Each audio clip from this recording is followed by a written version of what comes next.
Amigos, estamos de vuelta con más en Primera Página. Son las 7:20 minutos en Caracas.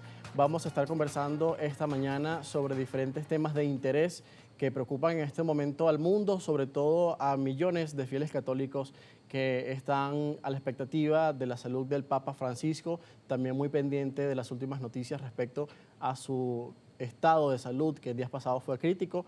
Hemos visto que en estas horas ha presentado una ligera mejoría, pero vamos a estar profundizando sobre esto, también sobre los escenarios y sobre el reciente anuncio de canonización del beato venezolano, el doctor José Gregorio Hernández, con Andrés Enríquez, quien es escritor y también corresponsal de ACI Prensa y EWTN, el canal de noticias católico. Bienvenido, Andrés, un placer que nos acompañes. Muchísimas gracias, un honor para mí estar aquí.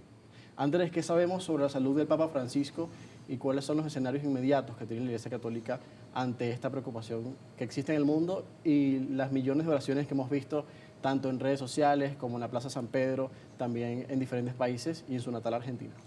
Pues sí, son horas decisivas para la salud del Papa Francisco y horas muy difíciles también para los católicos a nivel mundial. El Papa fue ingresado en el Policlínico Agostino Gemelli de Roma hace casi 2 semanas, el viernes 14 de enero, con una bronquitis crónica que lo aqueja desde hace ya algún tiempo.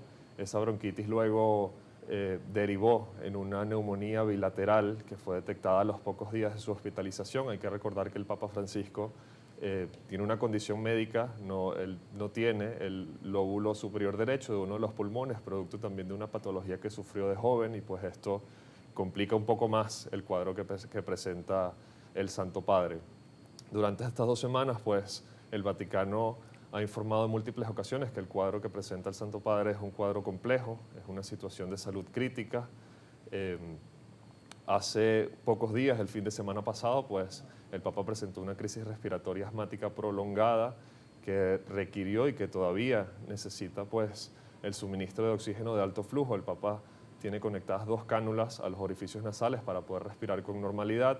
Esto también se ha unido a otras condiciones, a otras patologías, como una anemia que requirió de transfusiones de sangre también en los últimos días y que, por supuesto, complican un poco más lo que es la situación de salud del Santo Padre. Sin embargo, el Vaticano también ha expresado, y el mismo Papa ha enviado mensajes de que afronta su hospitalización con esperanza, y consciente de su situación, que aunque compleja, pues la Santa Sede y los católicos del mundo no perdemos la esperanza de que la pueda superar sin ningún tipo de problema. Andrés, ¿y qué sabemos de quién está alrededor del Papa Francisco, quiénes lo acompañan y cómo está dirigiendo sus actividades parcialmente, como lo ha anunciado el Vaticano, que por eso es que hemos visto estos últimos anuncios que se han dado durante esta semana, lo que evidencia que está trabajando de alguna manera y que también está mejorando también de alguna forma, ¿no? Por el hecho de que se den este tipo de declaraciones, no emitidas por él directamente, pero sí mensajes que hacen sus portavoces. Sí, pues el Papa está acompañado por sus más cercanos colaboradores, los cardenales que lo asisten en su trabajo diario. Incluso algunos han dicho con un toque de sentido de humor que el Papa no ha descansado y que ha continuado con sus labores durante estos días de hospitalización, lo cual podría complicar un poquito, digamos, su recuperación. Pero el Papa se mantiene activo, el Papa se mantiene trabajando, y pues prueba de ello, yo creo que en Venezuela tenemos una prueba muy cercana de eso, y es que firmó hace pocos días el decreto de canonización del beato José Gregorio Hernández. Además de sus colaboradores más cercanos, pues yo creo que el Papa ha estado acompañado por todos los católicos a nivel mundial de una manera muy cercana. En prácticamente todos los países del mundo se han organizado algún tipo de iniciativa de oración por la salud del Santo Padre, y específicamente en Venezuela, pues la Conferencia Episcopal ha querido convocar el jueves pasado a una jornada de oración frente al Santísimo Sacramento. Hay que recordar que la Iglesia Católica dedica especialmente los días jueves a la adoración eucarística, a la oración frente a la hostia consagrada, al Santísimo Sacramento del altar, y pues ha pedido a todos los fieles venezolanos que se unan en oración y que dediquen sus ratos frente al Santísimo y de oración con Dios para pedir por la pronta recuperación del Papa. ¿Qué escenarios habría en caso de que, bueno, se dé un escenario lamentable de que el Papa Francisco deje este mundo, como es la condición natural humana de todos, que ojalá que no, eso no suceda, pero qué escenarios podrían abrirse en el Vaticano, quiénes podrían ser sus sucesores o qué proceso entraría en vigor a partir de ese momento si llega a anunciarse en el futuro que ha fallecido? Sí, pues la Santa Sede ha sido muy clara en que no hay que especular con ese escenario aún, que aún hay mucha esperanza de que el Papa se recupere y que pueda salir del hospital.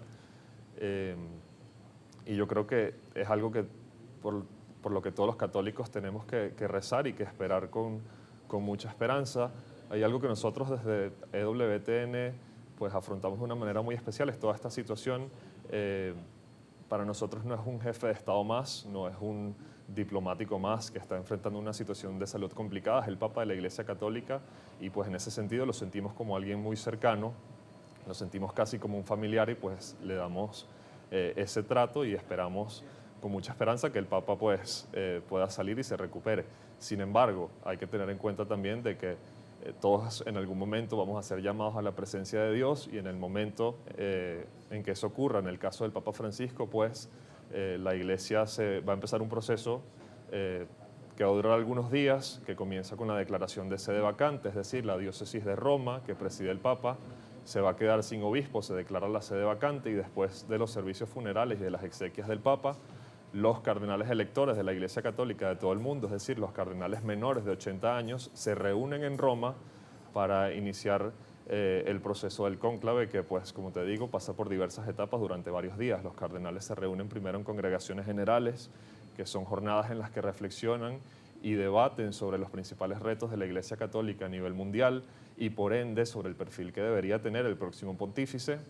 A partir de allí, pues establecen una fecha para el inicio del cónclave que es precisamente las jornadas de votación en las que se reúnen los cardenales electores para elegir al próximo pontífice.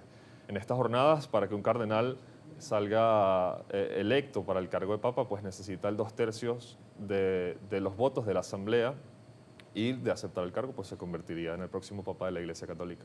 Claro, muy interesante, ¿no? Todos los procesos que sigue la Iglesia Católica mientras esto ocurre y además cada vez que se renueva la figura del jefe de Estado del Vaticano, independientemente cuáles sean las razones por una renuncia, como ocurrió con Benedicto XVI, o por el fallecimiento, como ocurrió con el Papa Juan Pablo II, San Juan Pablo II.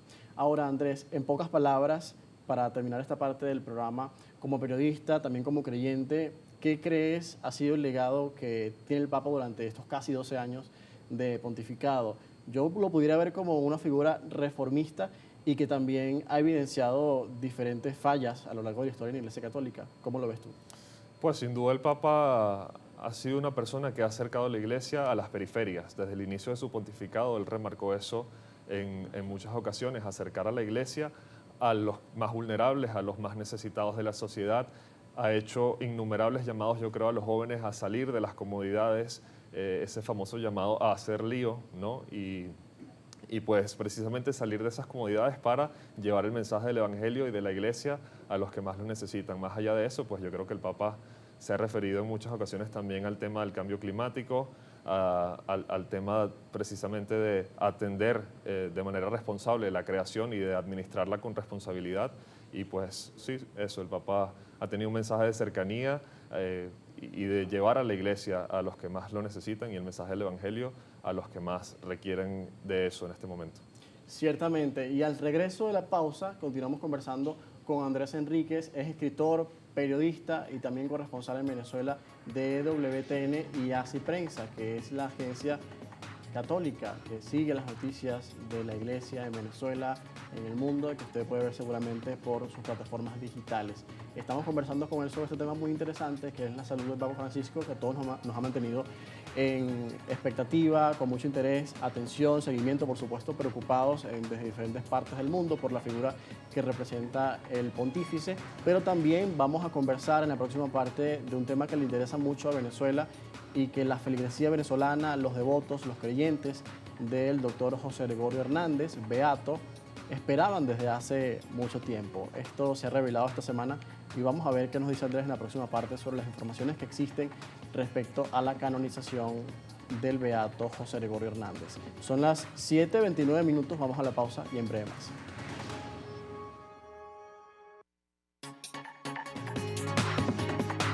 $7:31 de vuelta con más en Primera Página. Continuamos conversando con Andrés Enríquez, corresponsal, escritor y está a cargo de llevar la cobertura de Así Prensa y EWTN aquí en Venezuela. Estamos hablando sobre la salud del Papa Francisco, pero también de una buena noticia que llegó esta semana en medio de este cuadro tan complicado, que fue la autorización que dio el Sumo Pontífice de canonizar al beato venezolano, el doctor José Gregorio Hernández, oriundo de Trujillo, con una historia muy interesante, una abnegación y un sentido espiritual que tuvo en vida y que se ha reflejado mucho después con los milagros que ha comprobado el Vaticano, y esto ha llevado a la causa del doctor José Gregorio Hernández a este punto de ya ser canonizado y hoy ser considerado santo. Solamente falta la formalización. Andrés, ¿qué nos cuentas al respecto y qué significa este anuncio en medio de esta condición de salud tan complicada para Francisco? ¿Significa que ha tenido ese tema prioridad para él? Pues sí, yo creo que sí, y también demuestra que Venezuela, yo creo, ocupa un lugar muy especial en el corazón del Santo Padre. Esta semana pues nos levantamos con la noticia de que en medio de su convalecencia en el Hospital Policlínico Gemelli de Roma, pues ha firmado la autorización que aprueba la canonización del beato José Gregorio Hernández, que yo creo que vale destacar, es una canonización muy especial, es un decreto muy especial, porque usualmente para que un beato sea declarado santo se necesitan 2 milagros. En el caso de José Gregorio, pues ya el Vaticano había aprobado oficialmente un milagro que lo convirtió en beato y dispensó de la necesidad de aprobar un segundo milagro para su canonización, producto de que el Santo Padre veía de manera muy clara que en Venezuela pues la fama de José Gregorio es la de un santo. Bueno, el trujillano, y con ese lugar tan maravilloso y santo, en Trujillo, en su estado natal, en Isnotú, el santuario del doctor José Gregorio Hernández, que muchos venezolanos visitan anualmente. Pero más allá de esto, de este anuncio, ¿quién es para la Santa Sede y también para muchos venezolanos el doctor José Gregorio Hernández? ¿Qué se conoce sobre él más allá de Venezuela? Sí, pues yo creo que no hay venezolano que no conozca y que no haya visto alguna vez algo de la figura de José Gregorio Hernández.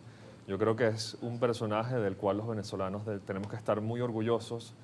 En mi opinión, yo creo que en materia civil pues es el venezolano más importante que ha parido la nación, y en ese sentido yo creo que la figura de José Gregorio Hernández se divide en 2 ámbitos muy claros. El ámbito de, precisamente, que conocemos la mayoría, del santo, del hombre que amó por encima de todo a Dios y a la Iglesia Católica y a su prójimo, y el hombre de mundo, el hombre de cultura, el hombre ciudadano, el cual yo creo que puede convertirse en un faro y en un ejemplo para todos los venezolanos. Hay que recordar que José Gregorio fue un hombre de su tiempo, un hombre que hablaba más de 7 idiomas, un hombre interesado por la cultura, incluso por la manera de vestir de su tiempo, un hombre en el que siempre destacó su manera de hablar, su trato y su manera de comportarse con los demás, su trabajo abnegado por el país y por el futuro del país en materia de ciencia y tecnología, su amor al prójimo. Y bueno, yo creo que en medio de esta situación complicada que yo creo que no solamente atraviesa Venezuela, sino el mundo entero, pues José Gregorio Hernández se convierte así en un faro de esperanza y en un ancla segura al que los venezolanos pueden sujetarse para trabajar y construir un futuro mejor.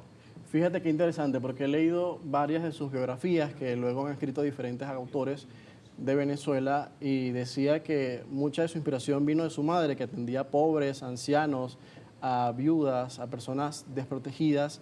Su padre atendía un negocio de víveres. Incluso José Gregorio quería ser en principio abogado, pero su papá le sugirió que fuera médico, ¿no? Qué interesante lo que envuelve toda su historia. Le sugirió a su familia que fuera médico precisamente por ese interés que venía ya de muchos años de atender a los más necesitados. De hecho, su madre en algún momento le pide que regrese de Caracas a su pueblo natal para atender a las personas que pues estaban pasando alguna necesidad y algún trabajo por las enfermedades físicas que padecían. Y José Gregorio, pues un venezolano a carta cabal, un venezolano interesado por ayudar y por atender a su gente, pues de muy buena gana volvió y, como ya sabemos todos, atendió a los más necesitados, no solamente en su pueblo natal, sino en Caracas. Su consultorio médico se convirtió en un refugio en donde la gente no solamente iba a encontrar sanación corporal, sino también acompañamiento espiritual y apoyo emocional en medio de las difíciles situaciones que atravesaban.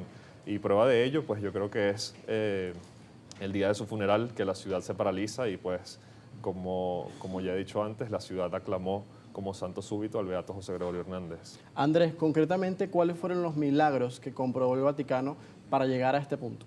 Sí, como te decía, un milagro oficialmente reconocido por la Santa Sede, el de Yaxuri Solórzano, una joven de los llanos venezolanos que lamentablemente sufrió de un disparo en la cabeza después de que unos delincuentes intentaron robar la motocicleta de su padre. Eh, los médicos le daban muy pocas posibilidades de vida a esta joven y gracias a la intercesión del beato, por medio de la oración de su madre, que se dedicó a pedirle al beato José Gregorio Hernández por la sanación de su hija, pues los médicos comprobaron que su sanación se dio de manera milagrosa y sin ningún tipo de explicación médica. Wow, qué interesante conocer esta historia y además la huella que deja este sentido espiritual, este milagro en la vida de esa familia y de esa joven, ¿no? ¿Qué pasos siguen ahora para llegar al punto de oficializar ya en una ceremonia la canonización de José Gregorio Hernández y qué deben hacer las personas mientras esperan que llegue este momento? Pues las personas, los venezolanos, tenemos que rezar mucho porque ese día llegue pronto. El Santo Padre ha especificado que en los próximos meses se dará un consistorio de cardenales, es decir, una reunión del Sumo Pontífice con los cardenales de la Iglesia Católica precisamente para tratar el tema de las próximas canonizaciones. Hay que recordar que el 25 de abril la Iglesia Católica espera con muchas ansias también la canonización del beato Carlo Acutis, patrono de la juventud, y ya luego, yo creo que para finales de año, la Santa Sede anunciará pues la fecha de canonización del beato José Gregorio Hernández, que hay que recordar se enmarca en medio del año jubilar de la esperanza que atraviesa la Iglesia Católica en este 2025, y pues la ceremonia será celebrada en Roma y oficiada, si Dios quiere, por el Papa Francisco, que va a salir de su situación complicada de salud. El arzobispo de Caracas, Monseñor Raúl Bior, desde Roma ya adelantó que en Caracas ese día, el día de la canonización, también se celebrará una misa solemne para que toda la iglesia venezolana, todos los venezolanos devotos de José Gregorio, pues acompañen también al Papa en la ceremonia de canonización. Oye, queda pendiente la visita del Papa Francisco a Venezuela. Ojalá que si se recupera se pueda dar eso, porque en varias oportunidades expresó su deseo de venir al país. Sí, pues como te decía al principio, el Papa Francisco tiene a Venezuela en un lugar muy especial de su corazón y pues todos esperamos que pueda salir pronto esta situación de salud y aquí en Venezuela la esperamos con mucho cariño. Así como muchos esperan, muchos feligreses, muchos devotos de José Gregorio Hernández, el día en que se oficialice ese nombramiento como santo, el primer santo de Venezuela, ¿no? El primer santo de Venezuela. Como te decía, yo creo que los venezolanos tenemos que acompañar al Santo Padre y a toda la iglesia en oración para que ese día pues llegue pronto y pues todos podamos celebrarlos unidos a la Santa Madre Iglesia Católica Universal. Andrés, te agradezco mucho por venir a Primera Página el día de hoy para contarnos todas las noticias recientes y ayudarnos a entender también lo que sucede en el Vaticano con este cuadro de salud del Papa Francisco. Esperamos buenas noticias. Estoy seguro que mucha gente también lo hace en su natal Argentina, como hemos visto estas muestras de solidaridad, de oraciones en diferentes lugares. Creo que está la gente muy conectada con ese llamado a que el Papa se recupere muy pronto. Gracias por venir. Muchísimas gracias, un honor para mí. Un gusto tenerte aquí esta mañana en Primera Página. Andrés Enríquez es colega periodista, es corresponsal en Venezuela de ACI Prensa y de EWTN. Con él estuvimos conversando el día de hoy en Primera Página. 7:40 minutos, vamos a la pausa y al regreso más actualidad en su primer punto informativo.